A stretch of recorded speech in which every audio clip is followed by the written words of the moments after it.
Энэ онд улсын хэмжээнд 9168 хүүхдийн суудалтай 22 сургууль, 500 ор, 900 суудалтай 5 цэцэрлэг, бага сургуулийн цогцлбор, 6 спорт зал, 8 дотуур байр ашиглалтанд орж байгаамаа.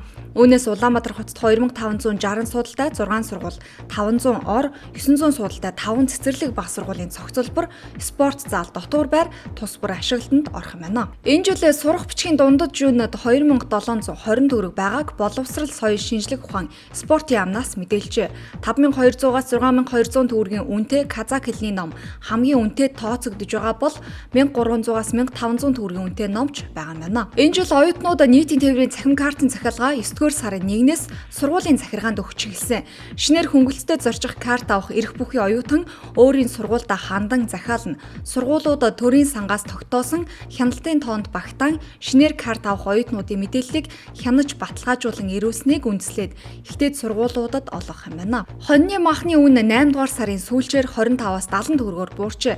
Хоньны ястай мах 8 дугаар сарын сүүлийн 7 хоногт 1 кг нь дунджаар 5070 төгрөг байна. Харин хүчит шонхор хүнсний захад хамгийн хямд буюу 4800 төгрөгийн үнэтэй байгаа юм байна. Улсын хурлын чуулганаар батлан хамгаалах салбарын багц хуулиудын төслийг хэлэлцэн баталсан.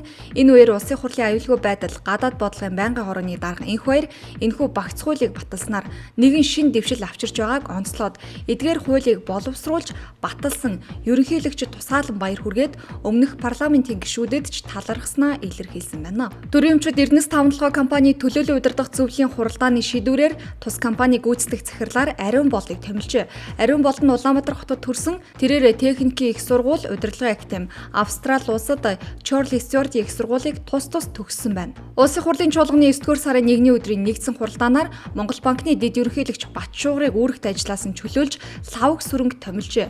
Батшуугрын өөрийн хүсэлтээр албан тушаалаас чөлөөлөгдөх хүсэлтийг Төв банкны тухай хуулийн 26 дугаар зүйлийн 6-гийн 3 дахь заалтыг үндэслэн шийдвэрлсэн байна. Төсвийн тухай хуулийн нэмэлт өөрчлөлтөнд гадаад ихтэйд сургуульд суралцагчдын тэтгэлэгт хөтөлбөрийг зогсоох талаар тусгажээ. Тодорхойлбол гадаадын тэтгэлэгт хөтөлбөрт 2016-аас 19 онд шинээр оюутан хамруулахгүй байх, цаашид зээлийн эргэн төлөлтийн хэмжээнд тохируулан хамрагдах оюутны тоог тогтоохоор болсон байна. Эрүүгийн цагдаагийн газрын харт тамхитай тэмцэх хэлтсээс 2016 оны 7 дугаар сарын 29-ны өдөр Монгол Улсын иргэн ТБСГ нар нь бүлэглэн мансууруулах бодисын төрөлд орох айс буюу мөсийг бусдад зарж борлуулах зорилгоор авч явж байсныг илрүүлэн эрүүгийн хуулийн тусгай ангийн 192-ийн 192-ийн 2-т зааснаар эрүүгийн хэрэг үүсгэн шалгаж байгаа юм байна.